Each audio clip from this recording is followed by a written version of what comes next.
అందరికీ నా హృదయపూర్వక నమస్కారాలు. ఇప్పుడు పొలిటికల్ ఇంట్రాక్షన్ తప్ప ఎప్పుడు సినిమా పరంగా ఎప్పుడు ఇంట్రాక్షన్ చాలా తగ్గింది, చాలా సంవత్సరాల క్రితం తగ్గింది. వినిపించిన బాగా జ్వరం. అందరికీ నా హృదయపూర్వక నమస్కారాలు. సినిమా ముందు తర్వాత ఇంకొద్ది రోజుల తర్వాత ఇంటరాక్ట్ అవుదాం అనుకున్నాను, కానీ ముందే ఇంటరాక్ట్ అవ్వాల్సి వచ్చింది. దానికి కారణం అసలు ఈ ఆడియో ఫంక్షన్ నిన్న దాకా చెయ్యాలా వద్దా అనేది కొన్ని ఇష్యూస్ ఉన్నాయి మాకు. దానికి మేజర్ కన్సర్న్స్ అంటే ఏంటంటే, మేము అప్లై చేసినప్పుడు పోలీస్ డిపార్ట్మెంట్ చాలా కన్సర్న్స్ రైజ్ చేశారు. ఇట్లా అంటే గతంలో మిగతా ఫిల్మ్ ఫంక్షన్స్ కానీ, అలాగే గోపాల సినిమాల్లో ఈ స్టాబింగ్ ఇన్సిడెంట్ కానీ వీటన్నిటి దృష్ట్యా ఆలోచించి హోటల్లో చేయబోతుంటే మాకు హోటల్ నుంచి పర్మిషన్ తీసుకున్నా కానీ డిపార్ట్మెంట్ కొన్ని సెక్యూరిటీ కన్సర్న్స్ రైజ్ చేశారు. సో వాళ్ళు చెప్పిన లాట్ ఆఫ్ ఫారెన్ డెలిగేట్స్ ఉంటారు, ఎన్ని ఇష్యూస్ ఉన్నాయి, మీరు అసలు ఇక్కడ కాకుండా వేరే వెన్యూ ఏదైనా ట్రై చేస్తారని చెప్తే మేము అది కూడా ట్రై చేసాం. బేసిక్గా నేను ఆఖరి వ్యక్తిని అవుతాను. మామూలుగా ఏదైనా పబ్లిక్గా ఫంక్షన్స్ చేయాలంటే కూడా నేను ఒకటి 10 సార్లు ఆలోచిస్తాం. ఎందుకంటే వచ్చే అతిథులకి కానీ అభిమానులకి కానీ ఎవరికైనా దెబ్బలు తగులుతాయా, వాళ్ళకి సేఫ్గా ఇంటికి వెళ్ళాలని ఆలోచించేవాడిని. అన్నీ ఆలోచించినా కానీ మాకు ఈ సమస్యలు వచ్చినాయి. సో ప్రొడ్యూసర్ శరత్ మరార్ గారు కూడా పర్సనల్గా వ్యక్తిగతంగా ఆయనే వెళ్ళి పోలీస్ డిపార్ట్మెంట్కి ఆయన చెప్పారు, ఇవి చేయబోతున్నాం అని చెప్పి. సో నేను ఈ సందర్భంగా నేను ఈ ప్రెస్ మీట్ని దేనికి చెప్పబోతున్నానంటే, ముఖ్యంగా వచ్చే అభిమానులందరికీ వీళ్ళకి దయచేసి పాసులు లేని వాళ్ళు ఎవరు గుమిగూడొద్దు అక్కడ ఆ హోటల్లో. దయచేసి పాసులు ఉన్న వాళ్ళే లోపలికి రండి. పాస్ లేని వాళ్ళు దయచేసి మీ ఇళ్లలో కానీ మీకున్న మీ టీవీలో చూసుకోమని నా విన్నపం. ఎందుకంటే మీరు గుమిగూడితే అక్కడికి వచ్చే అసాంఘిక శక్తులకి వాళ్ళకి ఆ స్టాబింగ్ ఇన్సిడెంట్ లాగా జరుగుతాయి అన్నదే పోలీస్ కన్సర్న్స్ ఉన్నాయి. సో అలాంటి ఏదన్నా రాకుండా జరగకుండా ఓన్లీ పాసెస్ ఉన్న వాళ్ళే లోపలికి రావాలి. మిగతా వాళ్ళు దయచేసి టీవీలోనే చూడండి. ఇది ప్రత్యేకించి వాళ్ళకి నా విన్నపం. అలాగే నిన్నదాకా జరుగుద్దా లేదా అసలు అంటే ఒక పాయింట్ ఆఫ్ టైంలో నేను మరి ఇన్ని సెక్యూరిటీ కన్సర్న్స్ ఉన్నప్పుడు అసలు క్యాన్సిల్ చేసామని చెప్పాను ఫంక్షన్ కూడా. ఇంకా మామూలుగా ఏదో ఇట్లా ప్రెస్ మీట్లో ఆడియో రిలీజ్ చేసేద్దామనే స్థాయికి కూడా వచ్చాను నేను. కాకపోతే నేను శరత్ మరార్ గారు చేసిన విధానాలు ఇవన్నీ, ముఖ్యంగా సిపి అనురాగ్ శర్మ గారు వారు ఇచ్చిన సహకారం కానీ, అలాగే డిసిపి కార్తికేయ గారు, మాదాపూర్ సిఐ గారికి, జుబ్లీ సిఐ గారికి ప్రత్యేకించిన కృతజ్ఞతలు. వీటన్నిటికంటే ముఖ్యంగా తెలంగాణ ప్రభుత్వానికి, హరీష్ రావు గారికి, కేటీఆర్ గారికి కూడా మనస్ఫూర్తిగా కృతజ్ఞతలు తెలియజేసుకున్నాం వారి సహకారం అందించినందుకు. ముఖ్యంగా అభిమానులకి ఇంకొకసారి దయచేసి పాసులు లేని వాళ్ళు ఎవరి మటుకు దయచేసి అక్కడికి గుమిగూడొద్దు, రావద్దు. దయచేసి ఇళ్లలో చూడండి. అదొకటి. Thank you.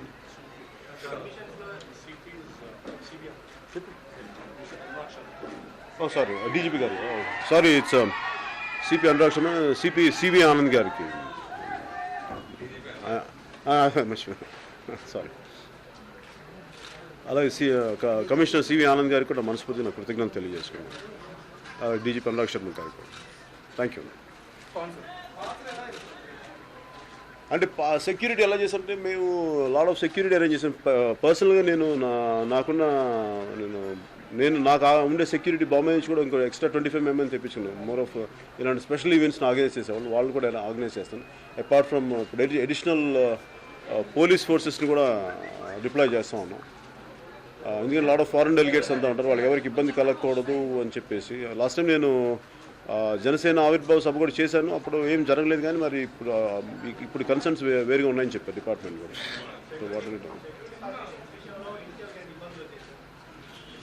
ఇబ్బందులు రాలేదండి, మోర్ ఆఫ్ కన్సర్న్సే. ఇబ్బందులు అంటే ఏం లేదు. అంటే అంటే మెయిన్ వాళ్ళ ఉద్దేశంలో, డిపార్ట్మెంట్ ఉద్దేశంలో ఫారెన్ డెలిగేట్స్ చాలామంది ఉన్నారు. ఏదన్నా జరిగితే, అది ఒక అంటుగోడ్ ఇన్సిడెంట్ జరిగితే ఏదన్నా మళ్ళీ ఇంటర్నేషనల్ అన్వాంటెడ్ బ్లాచ్ అవుతుంది అని చెప్పేసి అదొకటి కన్సర్న్ రైజ్ చేశారు, which I agree with that.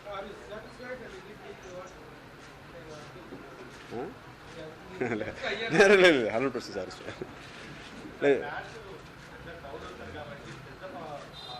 యాక్చువల్గా నిజాం గ్రౌండ్స్లో చేద్దాం అనుకున్నాం. బట్ అదొక అంటే సినిమా ఫంక్షన్కి అసలు ఎట్లా టర్న్ అవుతుందో తెలియలేదు.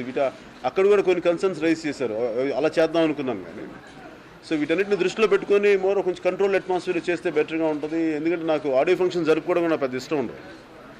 ఎందుకంటే చాలా ఒక సెక్యూరిటీ హెడేక్స్ ఎక్కువ ఉంటాయి, దాని బదులు అందరికీ సంతోషం ఉండదు, రకరకాల ఇబ్బందులు ఉంటాయి. కాకపోతే ఏంటంటే ఇలా ఫంక్షన్స్ జరుపుకోవటం అనేది ఒక బేసిక్ ట్రేడ్ నామును ప్లస్ సినిమాని ఒక పొలిటికల్ సభకి మీటింగ్స్ ఎంత ముఖ్యం, ఒక సినిమా సభకు కూడా దాన్ని వాళ్ళ సినిమా తాలూకు చెప్పడం అనేది ఒక ట్రేడ్ విధానం అయిపోయింది. వ్యక్తిగతంగా నాకు ఇష్టం ఉన్నా లేకపోయినా కానీ ఒక ట్రేడ్ విధానంలో నేను కూడా దీన్ని ఒక లొంగక తప్పని పరిస్థితులు ఉన్నాయి. 100%. చిరంజీవి గారిని ఇన్వైట్ చేశారండి. చిరంజీవి గారు రాబోతుంది, ఎందుకంటే గబ్బర్ సింగ్ కూడా ఆయన రిలీజ్ చేశారు. ఇవన్నీ కాకుండా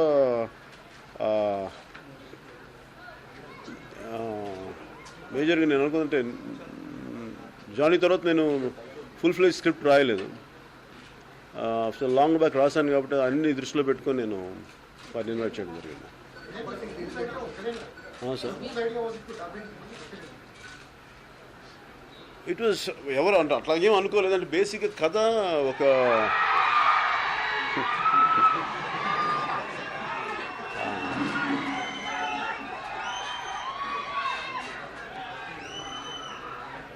అంటే కథ దృష్ట్యా ఇది మోర్ ఆఫ్ మనకి ఖమ్మం ఛత్తీస్గఢ్ బార్డర్లో జరిగే స్టోరీ. అందుకే more of Hindi belt feeling ఉంటుంది. అంతే దాన్ని బట్టి ఎరోస్ కంపెనీ ఉంది షేప్ పార్ట్నర్స్, వాళ్ళు అన్నారు మేము డబ్ చేసేది నేను దాన్ని అలౌడ్. నేనా అరే ప్రమోషన్ నాకు తెలియదండి, I don't know exactly to say it. అంటే ప్రమోషన్ అంటే నేను వెళ్ళి మాట్లాడటం అంతగా ఆలోచించలేదు.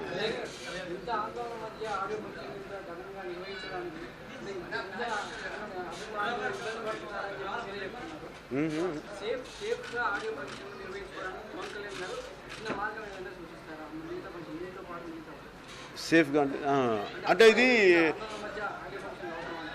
ఆందోళన మధ్యగా ఇది ఏమైపోయిందంటే ఇది ఒక సినిమాని రిలీజ్ అవుతుందని చెప్పడం ఒక నెసెసిటీ, ఒక రిక్వైర్మెంట్. దాన్ని డినై చేయలేము దాన్ని. అలా చెప్పి అన్ని ఆడియో ఫంక్షన్స్కి మేము అడిగాం. పోలీస్ డిపార్ట్మెంట్ కూడా మన ప్రొడక్షన్ నుంచి అడిగితే మీ పర్టికులర్ సినిమాకి కొంచెం ఇబ్బంది ఎక్కువ ఉంటుంది మా మిగతా సినిమాల కంటే.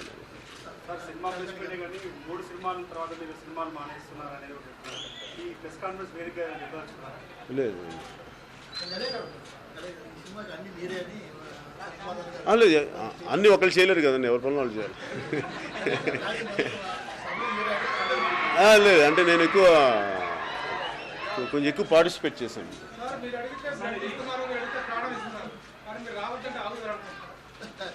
అవుతారు ఇది ప్రేమతో చెప్తాను. ఇప్పుడు వాళ్ళకి ఇంటికి ఏదైనా దెబ్బలు తగిలి ఇంటికి వెళ్తే బాధ నాకే ఉంటుంది. అందుకని ఆ ఉద్దేశం వాళ్ళకి తెలుసు కదా, అందుకని ఆగుతారని నేను ఖచ్చితంగా నాకు నమ్మకం. అదొక కాంప్లికేటెడ్ ప్రాసెస్ సార్ నాకు.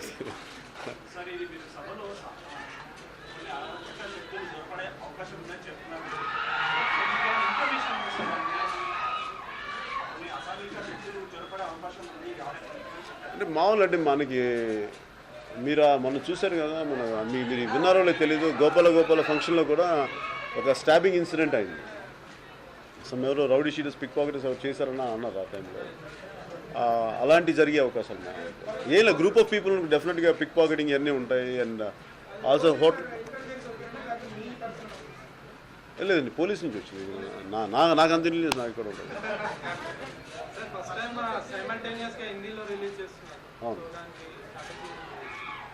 స్ట్రాటజీ ఇట్స్ మోర్ ఆఫ్ మా హిందీ పార్ట్నర్స్ ఎరోస్ చూస్తున్నారు, వాళ్ళు చూస్తున్నారు. ఎవరు ట్వీట్ ఏం చేశారు?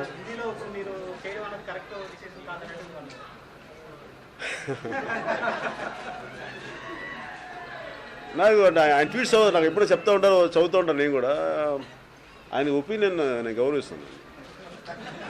అలా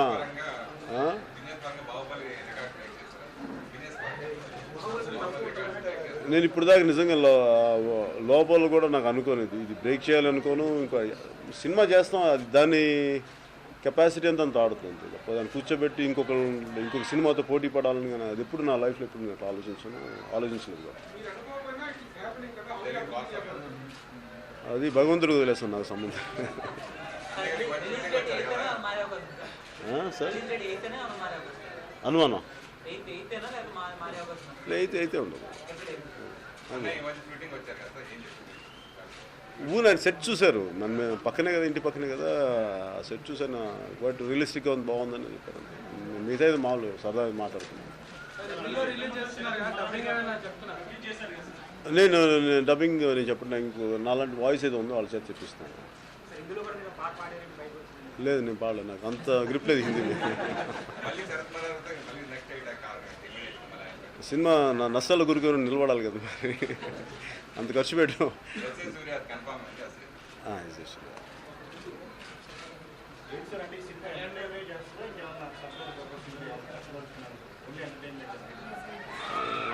ఎంటర్టైన్మెంట్ అండి, నేను బేసిక్గా సినిమాలని ఎంటర్టైన్మెంట్గానే చూస్తుంది, అంత తప్ప దాన్ని ఆడక అట్లా ఉండదు. కానీ ఆ కైండ్ ఆఫ్ ఫీల్ ఉంటుందేమో, మీరు చూసి చెప్పాలి. నేనేదో అనుకుని తీశాను మరి.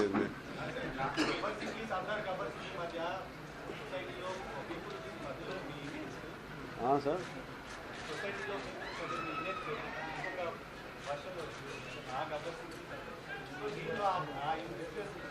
అట్లాగే అంటే అట్లా సినిమాగానే తీసాను తప్ప పొలిటికల్గా జర్నీ చేశానని కానీ అట్లాగే ఆ దృష్టితో చేయలేదు.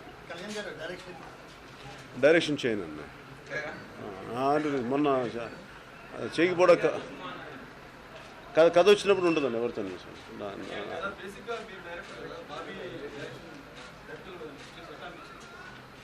క్వైట్ కేపబుల్గా బాగా చేస్తారు. కథ అలాంటి కథ అండి, అంటే అది ఒక కథ నేపథ్యం అలాంటిది.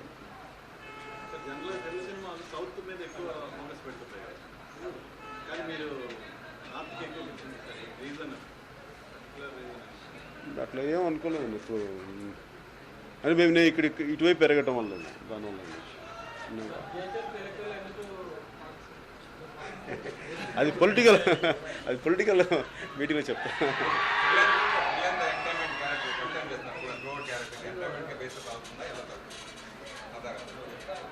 I think it will entertain.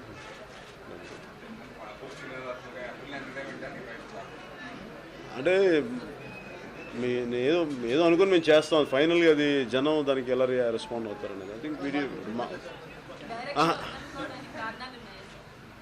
Direction వద్ద చాలా కారణాలు ఉన్నాయండి. అంటే నేను ఒకటి నాకు లిమిటేషన్స్ వచ్చేస్తాయి డైరెక్షన్ చేయడం అంటే. నేను పుష్ చేసేదానికి చుట్టుపక్కల నాకు అంటే నేను ఒక సర్టన్ విజువల్ క్వాలిటీ ఉంటుంది, సర్టన్ విజన్ ఉంటుంది. దానికి అందరినీ పుష్ చేసే టైంలో అందరికి నా మీద కోపం వచ్చేస్తాయి. అంటే సాధించే వరకు వదలను, నెట్టేస్తాను అందరినీ. దానివల్ల వాళ్ళకి విసుగులు కోపాలు వచ్చేస్తాయి, ఎందుకులే అని చెప్పి మానేస్తాను.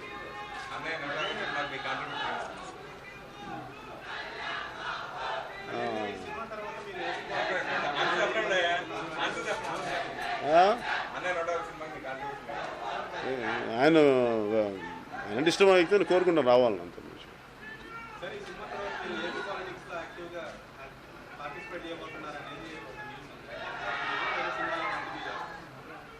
సినిమా పరిస్థితులు అంటే నాకు రైటింగ్ చాలా ఇష్టం. నాకు అసలు ఈవెన్ సినిమాలు వదిలేసినా కానీ అంటే ఇలా సినిమాలు పాలిటిక్స్ వల్ల వదిలేసామని కాదు, ఈవెన్ నా కరెక్ట్గా ఖుషి తర్వాత ఒక 4-5 హిట్స్ ఉంటే వదిలేసామండి. నేను యాక్చువల్గా ఖుషి తర్వాత 4-5 సినిమాలు చేసి సినిమా ఇండస్ట్రీ వదిలేద్దాం అనుకున్నాను, అది జరగలేదు. అంటే అప్పుడు పాలిటిక్స్కి వెళ్ళాలని కాదు నా ఉద్దేశం. కాకపోతే ఏంటంటే నాకు అలసట, నాకు విపరీతం సినిమాలు చేయాలంటే. అంటే ఎక్కువ తప్పులు పడతానో తెలియదు కానీ నాకు చాలా అలసటగా ఉండదు సినిమాలు చేయాలంటే.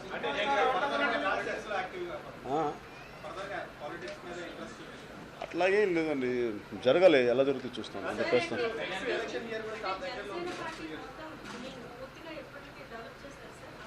అది నేను పొలిటికల్ మీటింగ్ చెప్తాను, నేను చెప్తాను. ఇది only for film related meeting చెప్తాను, ఫిల్మ్ రిలేటెడ్ మీటింగ్.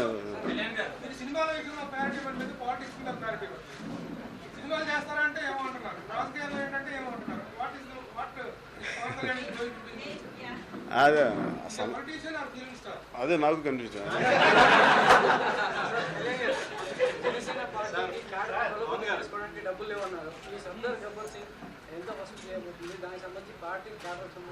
దానికి దీనికి సంబంధం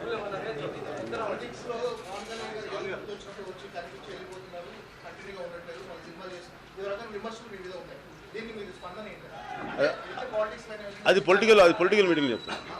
అది పొలిటికల్ మీటింగ్లో చెప్తాను. ఒక యాక్టర్గా నేను చెయ్యాలా లేదా అనేది నాకు హక్కు ఉంది, కానీ ఇలా చేయాలి అలా చేయకూడదు రూల్స్ ఏం లేవు కదా.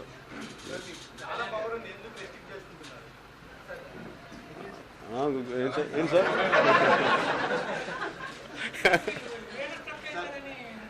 అదే ఏదో ప్రయత్నించాను, అది ఎలా వస్తుంది తెలియదు.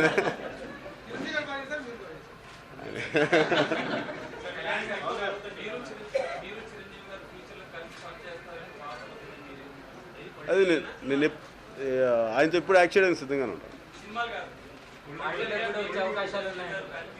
మీరు ఫిల్మ్ జర్నలిస్టా పొలిటికల్ జర్నలిస్టా? అలే అంటే అలాగే ఏంటండి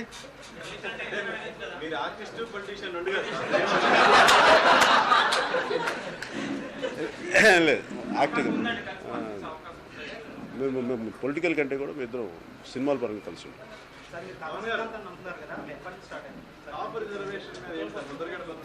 ఊరుగండి మీరు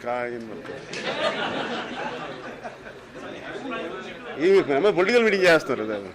నేను ఆల్రెడీ చెప్పేశాను మీకు నిజంగా చెప్పాలి. ఓకే మీరు రెండు అన్నారు కదా నాలాగే, నేను వాడికి క్లారిటీ ఇచ్చాను.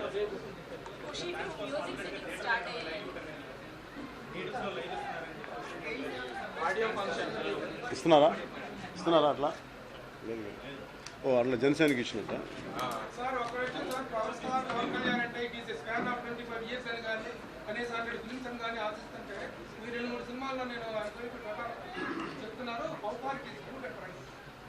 గుడ్ మంచి చెడు నాకు తెలియదు, కానీ రోజు గ్రూమింగ్ చేసుకుని చాలా అలసట.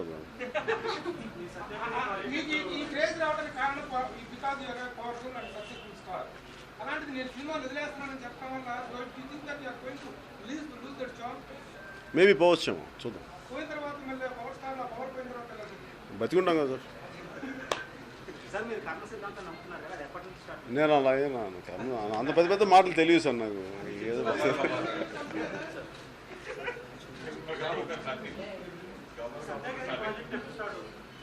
అది రియల్ లైఫ్లో చేద్దామండి.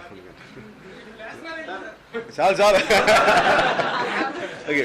అలాగే ముఖ్యంగా ఇక్కడ బయట ఉన్న నా అభిమానులందరికీ